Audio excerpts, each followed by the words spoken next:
Welcome to Business Reimagined.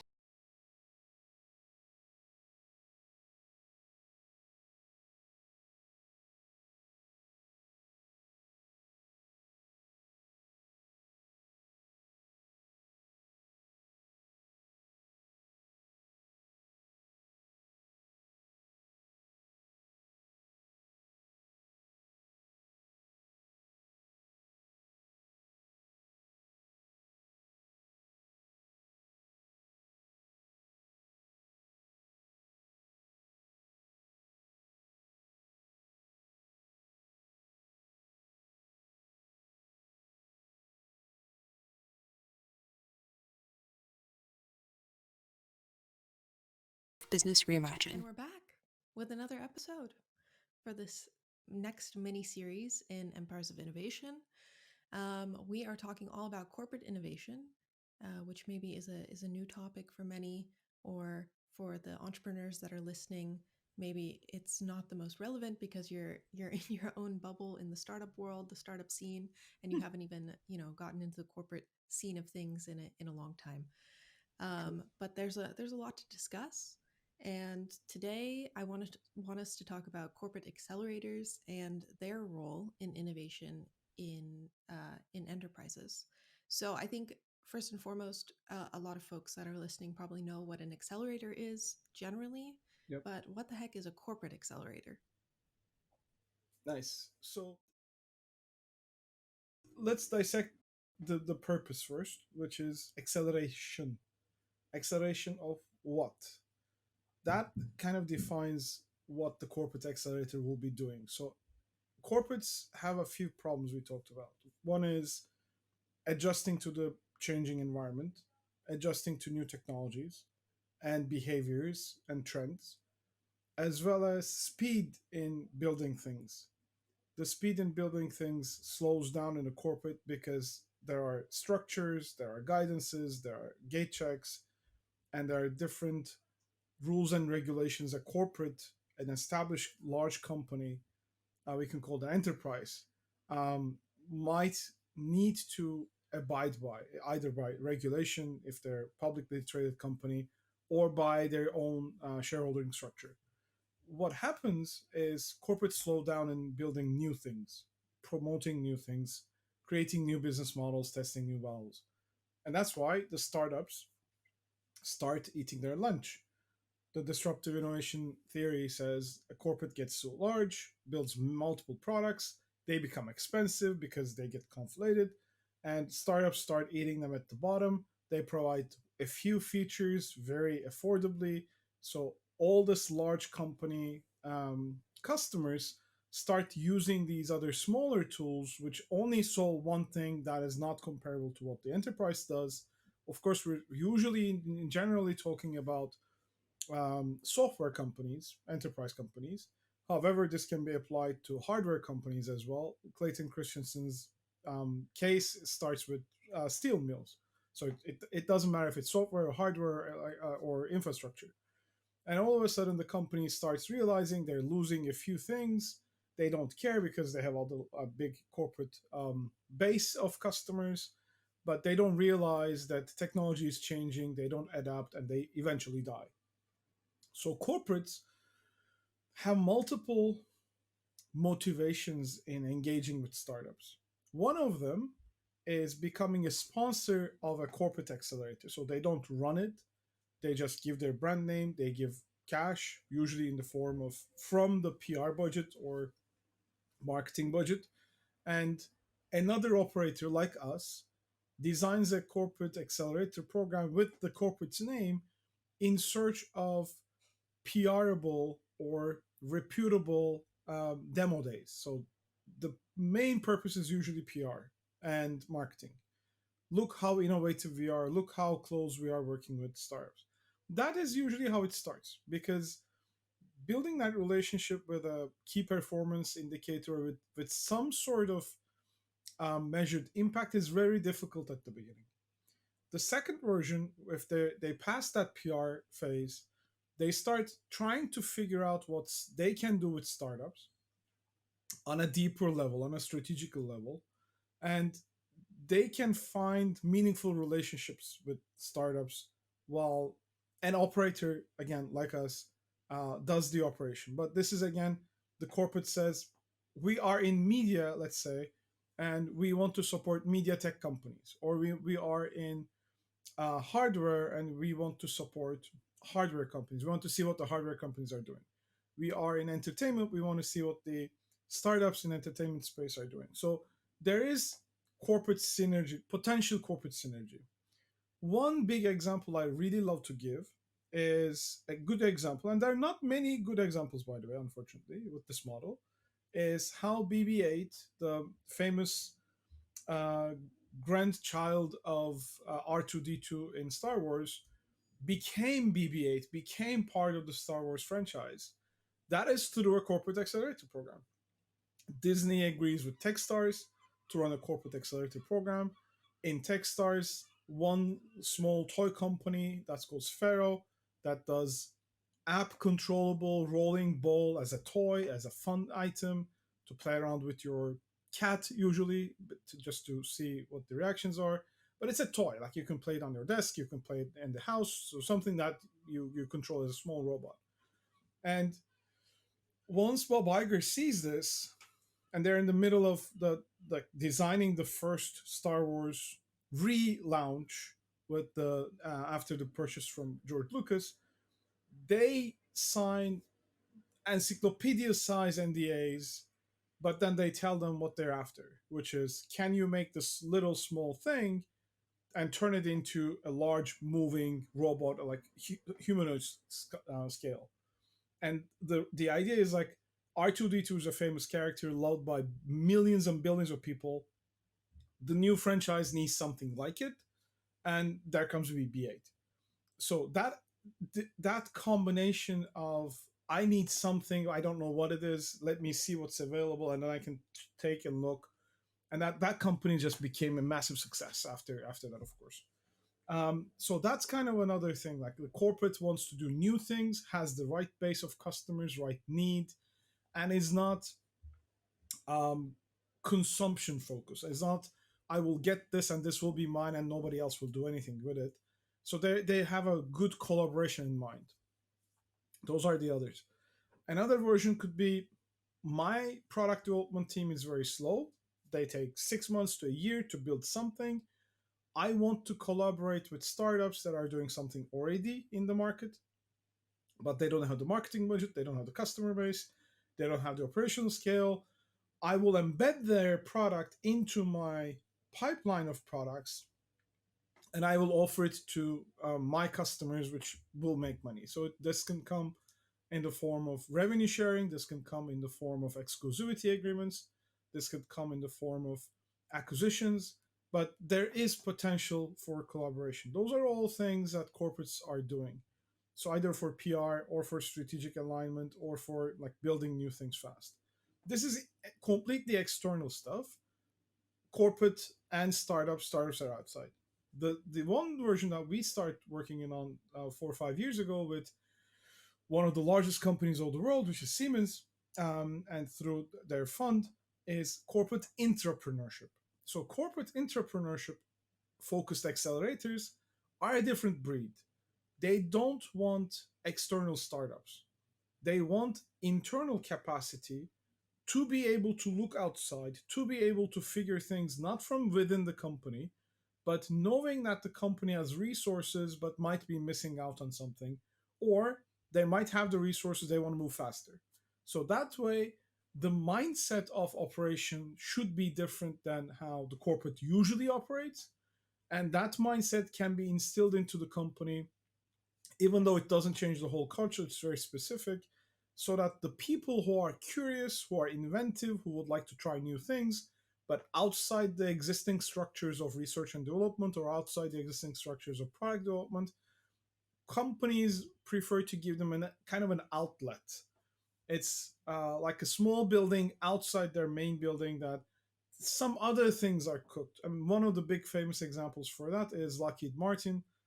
There's so many other examples, but corporates cannot innovate, usually cannot innovate radically from within if the structures are set inside the company. We talked a little about this, but if you let the people do something ab- well abnormal compared to their traditional culture, then they will learn new things because of that abnormality of operations. And then that might be valuable to bring back into the corporate. So that becomes a corporate entrepreneurship accelerator, which is something we love doing because it also kind of gives the people the ability to learn and figure out what's happening outside, which they're usually shielded from. That's super interesting. I didn't even realize that there was really a difference between just like a standard corporate accelerator versus an entrepreneurship focused one.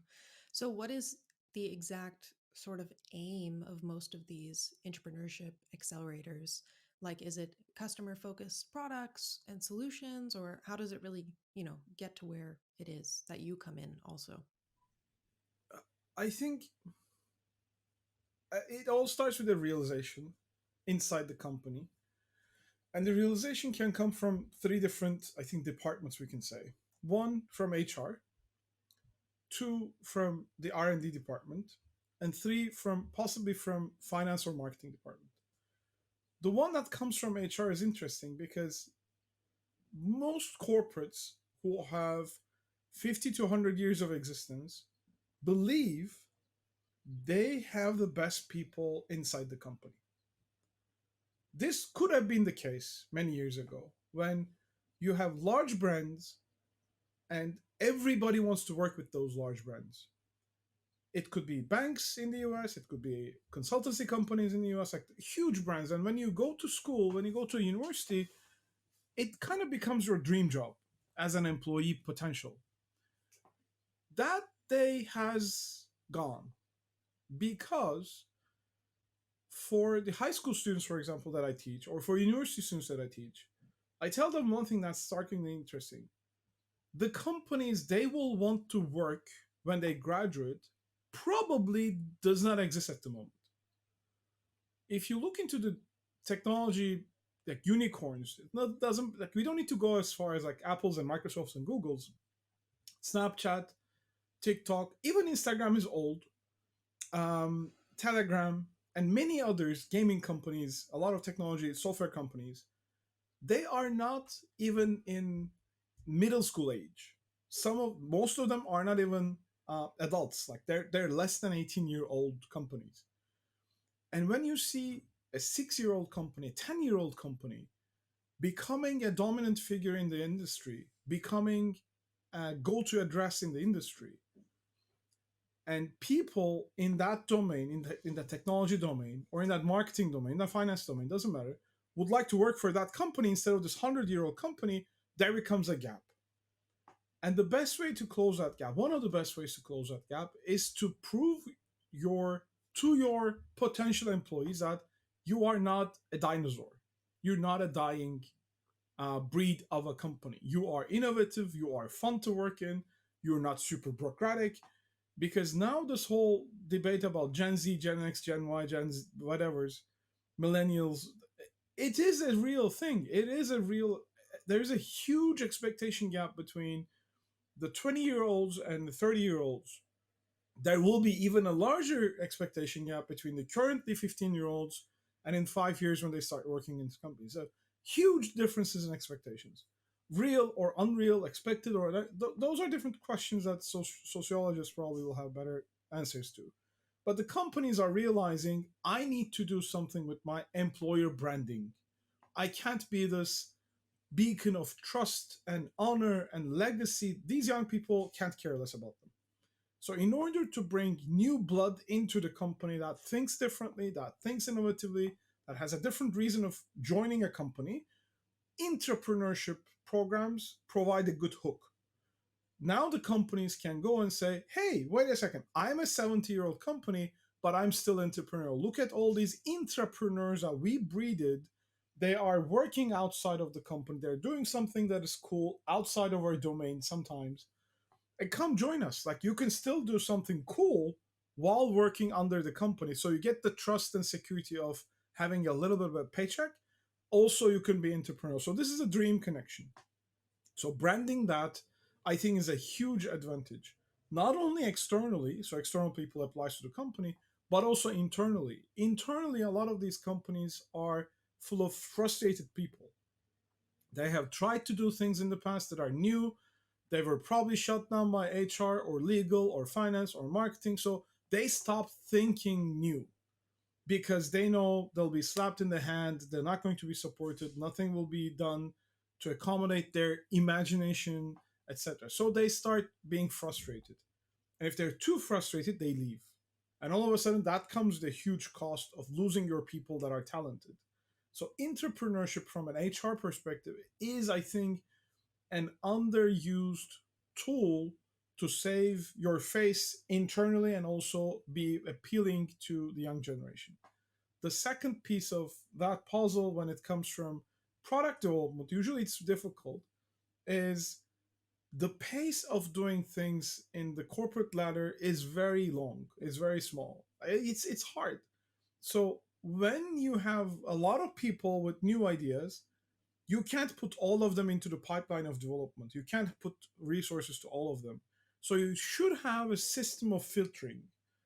A system of filtering not from the eyes of the highest paying person in the room, but from the eyes of the customers. So what makes this corporate entrepreneurship programs meaningful is instead of betting your horse on one idea that does not have a lot of market validation but has a great technology potential, which is usually what R&D is focused on, is all new technologies, they risk losing more money because if that doesn't work, it just keeps sucking resources. And nobody in their sane mind in any company would like to admit the project failed.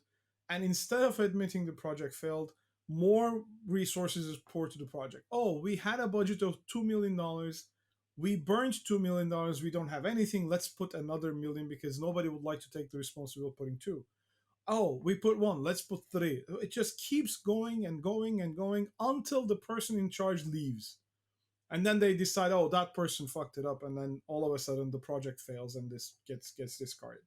So instead of this pipeline method or gating method, we enable the corporates to test a lot of ideas without building the technology through the eyes and needs of the customer. So we train a lot of internal people to go out and figure out the real pain, real need, validate it with as many people as possible so that when somebody sits in front of these new ideas, they will go, oh, this is validated, this is validated, this is validated. These other things are too far down the road. They may be important in 5 years, but let's focus on this 3 or 4 or 5, whatever.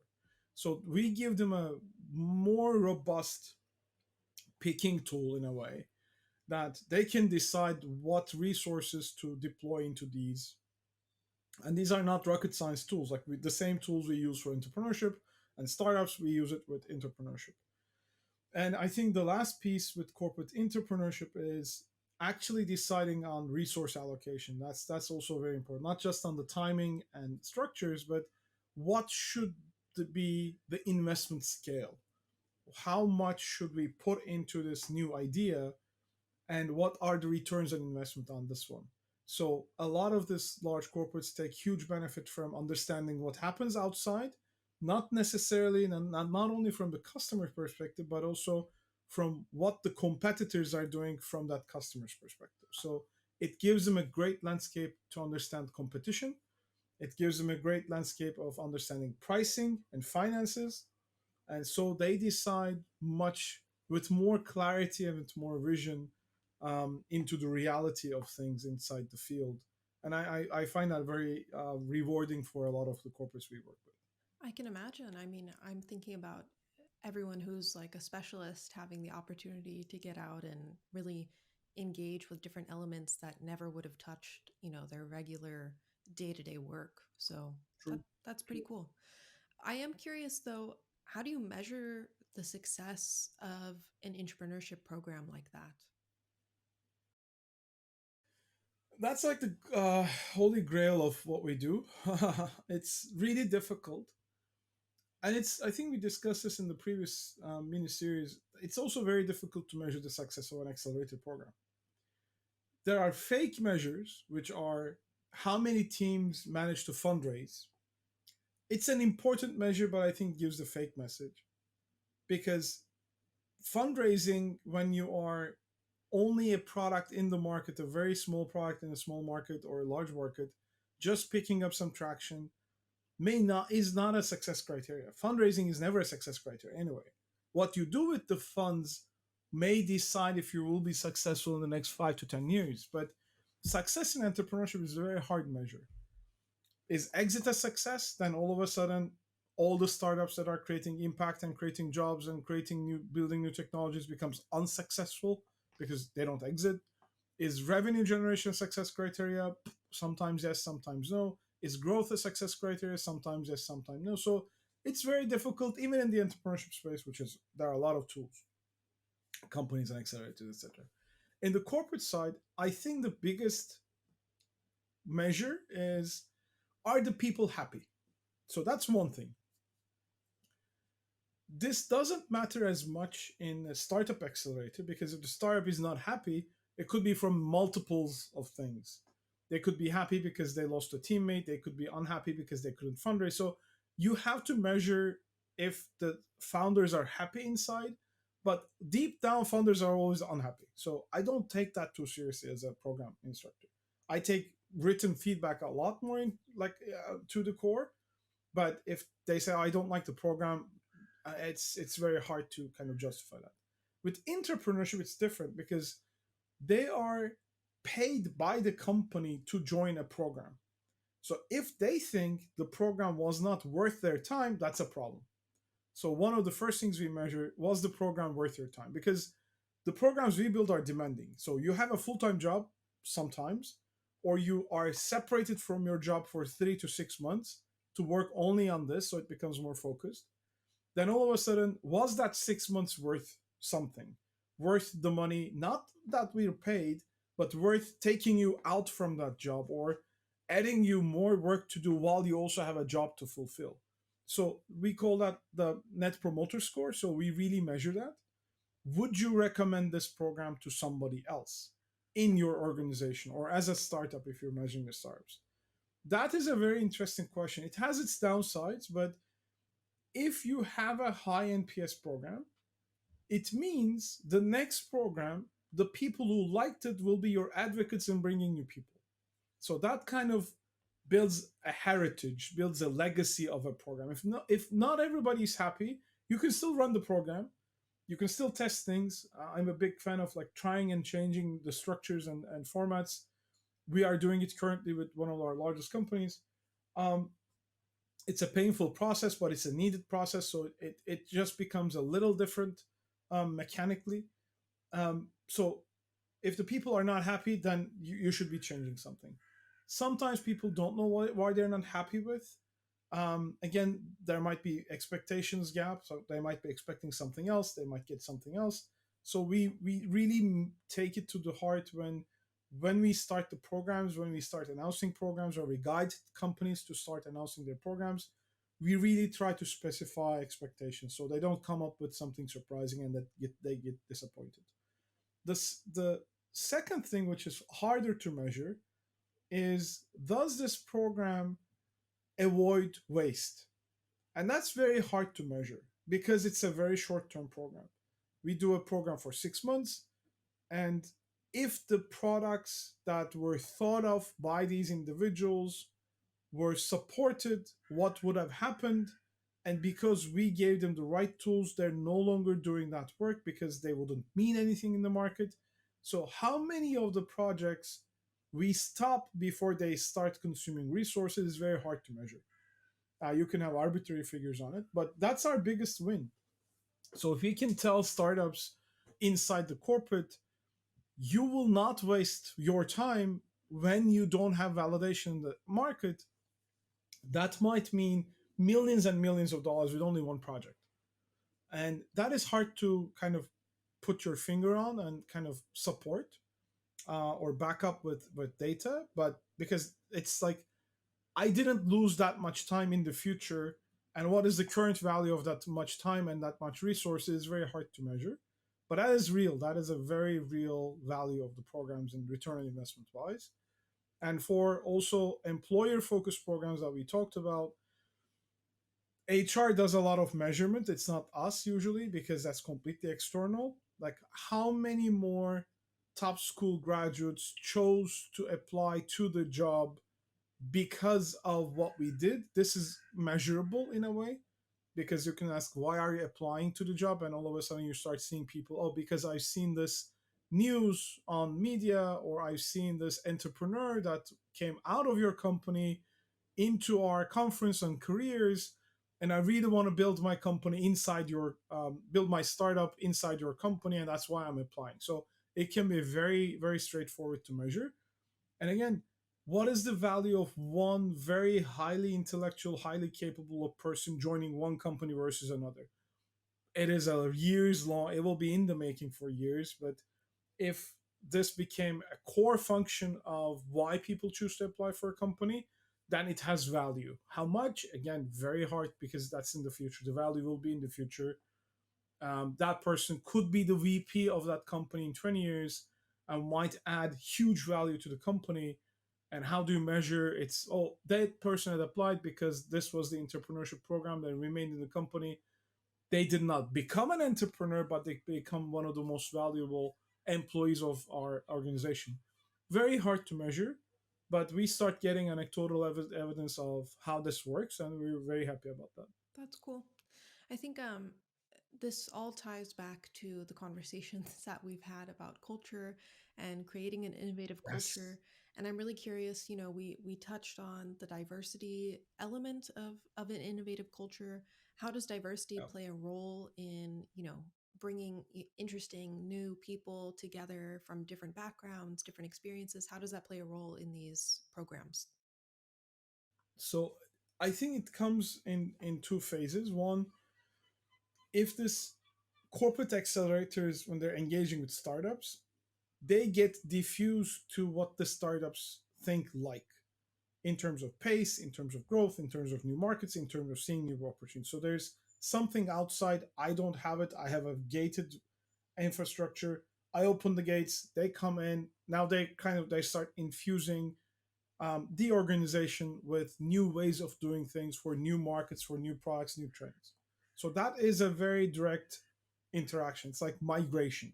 So there's another clan there. I have my clan, and so they find somebody in common. They get married, so all of a sudden they become a bigger family, a better family, more diverse family. So that's the how corporates start engaging with outside. It could be culture, it could be products, it could be trends and understanding. Internally, it is even more important because when you have a lot of ideas coming from internal people, the first thing we do is to kick them out for the same reasons. When we kick them out to go out and talk to customers, we start seeing engineers, business development managers, usually not business development, but business development is usually out there in some way, but they're focused on one small segment or they only know this.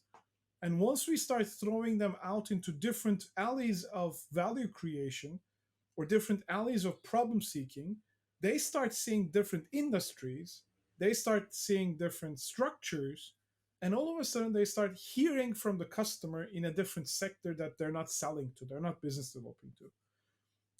This usually happens because companies are operated in silos. So there's an engineering silo, there's a product development silo, there's a finance silo, there's a sales silo, and they don't even talk to each other because they have their job, and their job is to do exactly what they're told to do, not to go out and figure out new things, not to go out and talk to engineers what's working, what's not working. So there's like engineering does it, product development does it, sales does it. So it's just a flow.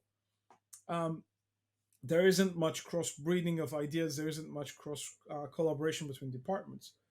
So, but when you throw them out, where they start from the customer, they start understanding the real problems. Especially engineers, they get epiphanies like, ah, like clouds open, heavens talk to them, and customers tell them they have the shittiest product in the market.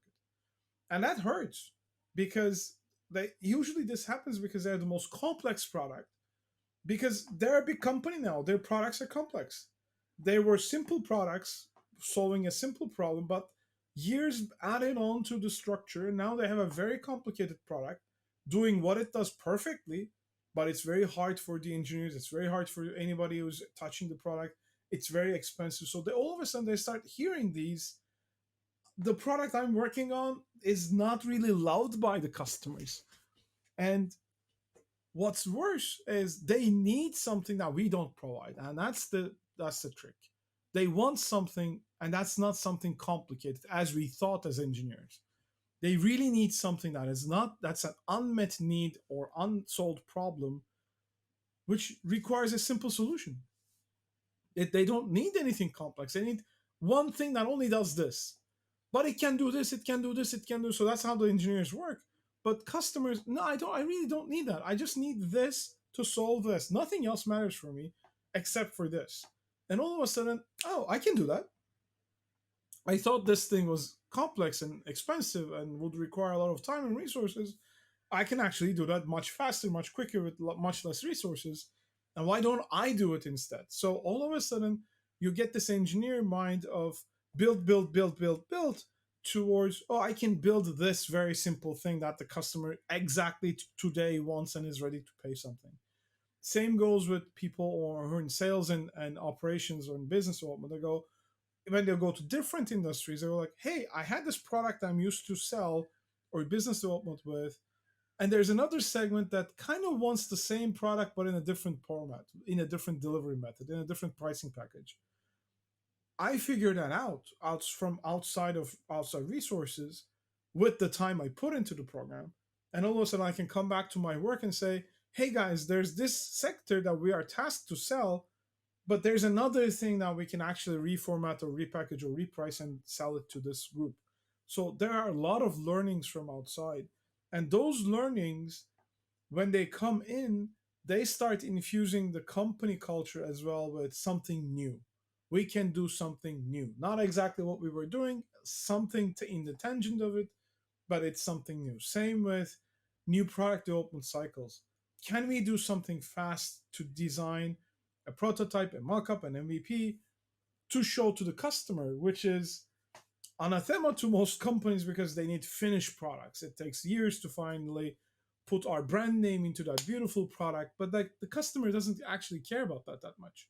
They want to solve their problem now. They want to fulfill their need now. And all of a sudden you add this pace mindset, a different pace, a different building structure into the mindset of the company. And if they use it well, they start changing how they function in different silos. They start cross collaborating with different functions, and that becomes a real value. Still, failure is a myth. It's very difficult to provide that mindset in 1 to 2 years. But the more people you infuse with this mindset of discovery, mindset of validation, then all of a sudden you start seeing people acting differently, talking differently between each other, and solving problems or fulfilling needs much faster. That's awesome. I mean, that all feeds back into itself, right? Over and over. So that's really True. cool. I think because we're talking about an acceleration program, we're talking about entrepreneurship, which is, a different form of entrepreneurship. I think it's Yep. important to also talk about, how does the traditional ideas of where a startup or an entrepreneur comes from, how does that feed into, corporate accelerator entrepreneurship programs? Like, do you involve mentorship? Do you involve, meeting, I don't know, investors, for example? Like, how does it all Yep. relate to each other? What gets involved where? I think this is a very important topic of um, collaboration, like bringing diversity of thought, bringing diversity of experience into any program, whether it's corporate programs supporting startups, corporate accelerators supporting startups, or collaborating with startups, which is difficult already, or whether that's entrepreneurs having a closed gated environment of building new things with new methods. The more experts in doing that you start building it to the program, the faster conversion becomes, because this is a little bit more creating a cult of believers in a new way of doing things. And it's difficult to build a cult. You need role models, and they're not inside the company usually. So what we do, I think what we do really well is there are people that have corporate experience. They have jumped off the wagon, built something interesting and valuable, sold it back to a company or sold it back to another rival, exited, and now they actually know what it's like to work in a corporate, what it's like to go out and build something outside, and what it's like to come back. Because sometimes they even sell the products and services back to the company they were used to work with because they got frustrated from that company. They had an idea, they didn't get support, they went out, became successful, and now that product is proven, and the company who used to employ them comes and buys them out. This happens a lot in the US, especially, not as much in Europe. But again, it is a possibility where you see people who have outside experience of being a startup, building a startup, one or more, come back to the company to infuse that culture, build new things from ground up, or to kind of carry forward what they built into a new height with more resources, more customer engagement, etc., etc. So we use mentors diligently because we need people to showcase not how things are cool in the startup world because there's that's abundant, but how people with a decent corporate career have done the jump, went outside and built something interesting and came back into the corporate. And those people are not rare, but you need a good network of people to be able to do it. And that's also a good way to find these people are usually in universities, people that have done a bit of an academic work, have got into a career, have built something, have now exited, and they don't need to work for money. They usually prefer to become part of an academic institution because they don't need to worry about how much they're paid, but they want to give back. They have something to offer to their community, whether it's alma mater or that's another place. So we find these people and we embed them carefully into our programs and mentorship because they are the ones who are kind of the living examples. Or here's a dude who thought there was something else to discover, who had all the problems of a company or had the good things and bad things about working in a company, went out and now he's back. It's like the full circle of like literally the hero's journey that's tattooed on my arm. It's the hero's journey. I was there, something called me, I went out, I suffered, I died, I recovered, resurrected. Now I'm back to kind of tell what I learned to the people I know. And we do that a lot. Mentorship is a very critical factor in corporate accelerators, as well as even more important, I think, in corporate entrepreneurship programs, because you need to constantly whisper in their ears that there's another way, there's another way, there's another way. If somebody's working in a corporate for the past 10 years, unfortunately their DNA is corrupted. They would default to the corporate way of doing things. When you push them hard, they get scared and they fall to the corporate thinking. They get very risk averse, they get very cautious, they become like they get like catatonic, they can't move. When they first hear their no, it's like a like dead blow to them. So you need people to pick them up from where they're trying to default to and kind of bring them back to this side of the fence. And strong mentors are definitely an important part of these entrepreneurship programs. know, not everybody has to become an entrepreneur to experience this sort of world of Exactly. innovation and startups and new ideas and new product development, stuff like that. I think Yep. that's really cool. So, for anybody who's listening, find a corporate that's investing in this sort of stuff, right? And thinking about it. True. True. Yeah, I think there's a True. True. lot more we can learn from you and your team that's involved in the development of these entrepreneurship programs and stuff like that. But I think with the time that we True. have, I'm interested to know what sort of trends you expect to see in the future of corporate accelerators and entrepreneurship programs. So this is something me and partners are constantly worried about.